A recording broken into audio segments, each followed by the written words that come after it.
Bonjour à tous, bienvenue dans ce JT. Aujourd'hui, le réalisateur et acteur Mathieu Kassovitz est avec nous sur ce plateau. Bonjour Mathieu Kassovitz. Vous venez présenter votre film L'ordre et la morale, dans lequel vous interprétez le rôle de Philippe Le Gorju, qui est justement à nos côtés. Bonjour. Bonsoir. Alors on va revenir sur ce film Coup de poing dans un instant. Avant cela, on jette un œil sur l'actualité de ce vendredi 21 octobre dans le Finistère. À Quimper, tout d'abord, plus de 1000 personnes sont venues écouter Robert Badinter jeudi soir au Chapeau Rouge. L'ex-garde des Sceaux a fait revivre ce jour du 30 septembre 1981, jour où le Parlement français a décidé d'abolir la peine de mort. 30 ans plus tard, Frédéric Lorenzo l'a rencontré. Grand succès pour la venue de Robert Badinter ce jeudi à Quimper. Près de 300 personnes n'ont pas pu rentrer dans la salle. Il y a vraiment trop de monde et ils n'ont pas prévu une salle assez grande. C'est vraiment dommage parce que Robert Badinter, tout le monde a envie d'écouter. Je suis très étonné de voir autant de monde, surtout dehors, restant dehors. Compte tenu de l'idée qu'il développe, c'est rassurant. Rassurant car Robert Badinter, c'est l'abolition de la peine de mort. C'était il y a 30 ans et à l'époque, ce n'était pas gagné. Le Figaro avait fait faire un sondage et qui était pour la peine de mort 64%. Le Sénat était 1. à droite, en majorité, 2. violemment hostile au président de la République. Et finalement, 27 victoires du 30 septembre 1981. La peine de mort a été abolie, j'étais dans le bonheur. Et puis, je suis rentré chez moi en disant pacifique.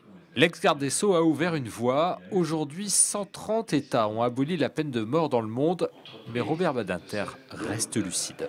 L'instinct de mort existe chez les êtres humains et qu'il est toujours présent. Le public quimpérois a été conquis par la personnalité de Robert Badinter. Et aussi par cette anecdote. En août 80, juste avant le débat sur l'abolition, Robert Badinter avait séjourné à Douélan, chez Benoît de Goux et Paul Guimard.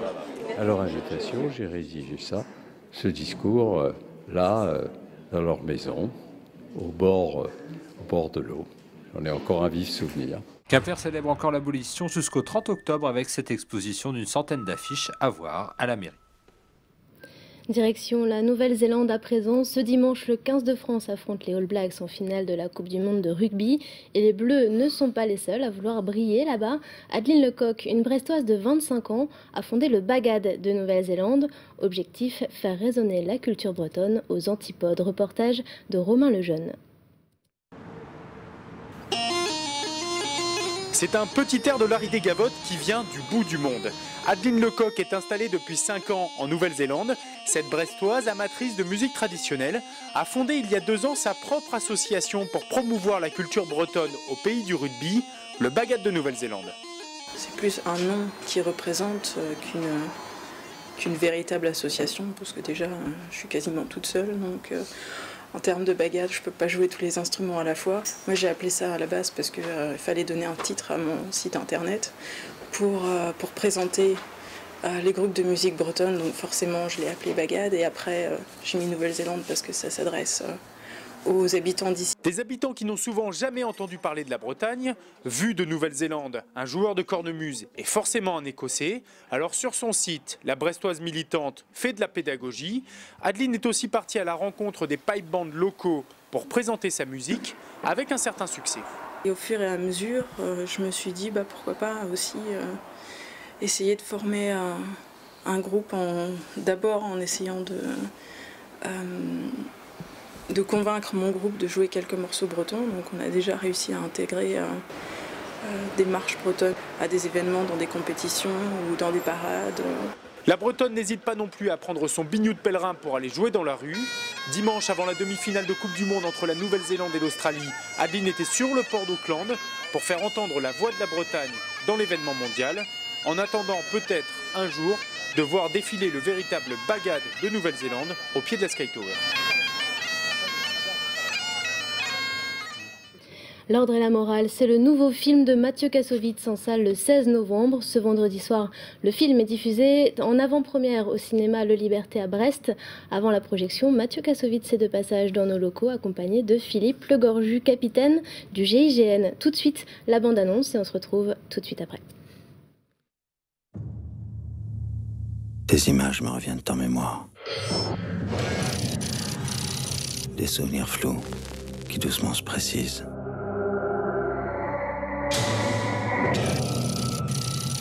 J'essaie de comprendre comment on en est arrivé là. À quel moment tout a basculé.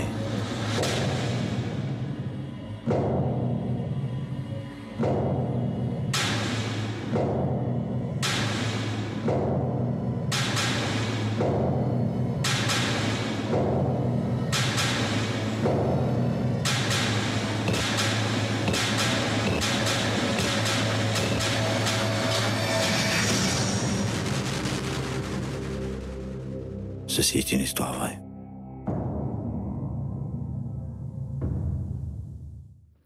Alors Mathieu Kassovitz, pourquoi avoir choisi d'adapter plutôt ces événements au cinéma, donc de 1988 en Nouvelle-Calédonie? Parce qu'ils sont extrêmement symboliques d'une société dans laquelle nous vivons au quotidien et ces événements, quand on les comprend, quand on arrive à les analyser, sortent du pur domaine du fait divers pour rentrer dans une histoire un peu plus universelle. Et je pense que c'est intéressant qu'on s'y attarde pour non seulement observer le passé et un peu analyser notre pays, mais aussi pour comprendre un peu mieux le monde dans lequel on vit. Alors pour votre film, vous êtes basé sur le livre de témoignages de Philippe Legorju, donc à vos côtés. Comment avez-vous réagi lorsque Mathieu Kassovitz vous a proposé d'adapter votre livre en film? Oh, ça s'est pas fait comme ça. C'est une histoire qui a duré un peu plus de 8 ans. Et Mathieu m'a pas parlé d'abord d'adapter le livre. Il m'a d'abord parlé de l'expérience qu'il avait faite en Nouvelle-Calédonie. Il était déjà allé en Nouvelle-Calédonie avant de me rencontrer. Il avait lu également d'autres textes, et notamment un rapport de la Ligue des droits de l'homme. Et c'est simplement après qu'il est venu me voir, m'en parler, et me demander si j'accepterais de travailler avec lui sur la préparation de ce film. Et comment vous avez travaillé ensemble, justement, Mathieu? En fait, on a fait naturellement un travail qui correspond aussi au domaine d'expertise et de spécialisation de Philippe. C'est que on a négocié pendant presque 10 ans avec la communauté kanak pour arriver à faire le film. Donc, on a travaillé beaucoup avec Philippe au-delà du film même pour apprendre à voir comment arriver à nos fins. Et ça nous a permis de travailler ensemble d'une manière assez proche, au-delà du film réellement. On a vraiment... un jour, Philippe m'a dit tu fais un travail assez proche de ce que moi je faisais aussi sur le terrain. Alors qu'est-ce que vous pensez du résultat final? C'est assez proche de la réalité? Ah mais le film, c'est la véritable histoire. Au-delà de petits éléments du film qui peuvent toujours être discutés, mais le sens profond de l'histoire a été totalement respecté. Et toute l'histoire se passe de votre point de vue, finalement. C'est un choix que vous avez fait, mais il n'y a aucun autre point de vue que celui de Philippe Legorju dans le film, quasiment. Il y a plein d'autres points de vue possibles pour raconter cette histoire, mais la position, la réalité de ce que Philippe a vécu sur le terrain, il a été partout, il a été vraiment au contact de tous les acteurs importants de ce film, enfin de ce sujet, pardon, de cette histoire, et il a véritablement... Enfin, cet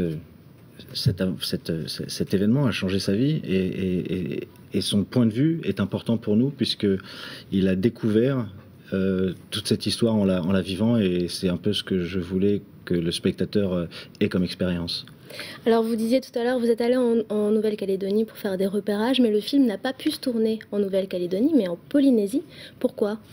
En fait, quand on a travaillé pendant des années avec les gens là sur place, la question finale était est-ce qu'on peut tourner dans les lieux, dans la grotte, sur place, dans les villages, et qui était une volonté de ma part plus que de n'importe qui, parce que je pensais qu'on allait chercher de là une énergie spéciale. Mais les Kanaks eux-mêmes nous ont demandé à ce qu'on déportent le tournage parce que c'était un petit peu trop difficile pour eux de jouer des choses aussi intimes. Les gens qui jouent dans le film sont tous des gens en relation directe avec ceux qui ont disparu, avec les 19 Kanaks tués à la fin de cette affaire. Donc c'est très, très difficile pour eux de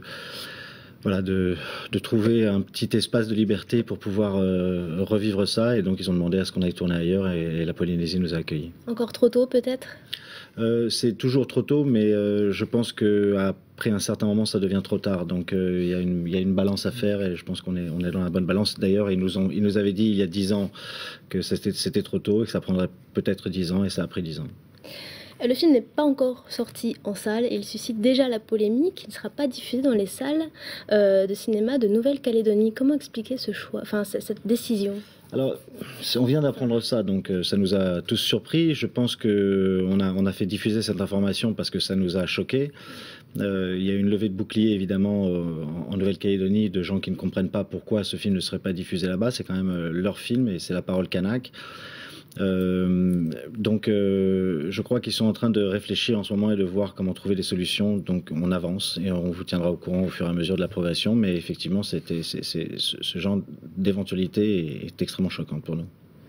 Et vous n'avez pas non plus été vraiment aidé par l'armée lors du tournage du film, notamment vous n'avez pas eu de prêt d'hélicoptère? Non, on n'a pas été aidé du tout par l'armée ou par le gouvernement. On a été fortement soutenu par les gens sur le terrain. C'est ça qui était intéressant. Que ce soit les gendarmes ou les militaires ou même certains politiques en bas de l'échelle, les gens qui sont vraiment sur le terrain étaient plutôt pour que ce film existe. Parce qu'ils en ont besoin eux aussi pour communiquer, pour pouvoir aussi exorciser les choses et pouvoir passer à la suite et pouvoir ouvrir des discussions. Mais dès qu'on remontait dans la hiérarchie, ça a commencé à bloquer et on est remonté jusqu'au ministre, mais ça n'est pas passé. Et dernière question, Philippe Legorju, qu'est-ce que vous avez fait après ces événements? Après ces événements, on a vu que vous avez énormément touché, marqué, changé votre vie peut-être, mais... Ça l'a pas, enfin, fondamentalement, ça a renforcé beaucoup de valeurs dans lesquelles je croyais. Donc il y a eu des effets extrêmement positifs. Là où ça a changé ma vie, c'est que par rapport à ma position de chef d'une unité militaire proche des instances gouvernementales, parce que traitant des affaires de sécurité d'État, j'ai compris que ça serait plus possible de continuer comme ça, que je ne pouvais plus faire confiance à un personnel politique qui dévoyait les valeurs de la République. En ce sens, ça a changé ma vie, parce que j'étais parti dans une vision, moi, de serviteur de l'État qui devait durer le plus longtemps possible. Donc ce que j'ai fait, c'est j'ai d'abord mis la maison GIGN, je l'ai laissée en ordre, j'ai préparé une succession qui s'est opérée 15 mois après, et ensuite j'ai plongé dans la vie de l'entreprise, et je n'en suis toujours pas sorti aujourd'hui, et je me passionne pour l'entreprise autant que je me passionnais pour la vie au GIGN, donc tout va bien. Merci Philippe Legorju, merci Mathieu Kassovitz d'être venu nous parler de ce film L'Ordre et la Morale, en salle le 16 novembre et en avant-première ce vendredi au cinéma Le Liberté à Brest. C'est la fin de ce journal, merci à tous de l'avoir suivi, je vous souhaite de passer un bon week-end, au revoir.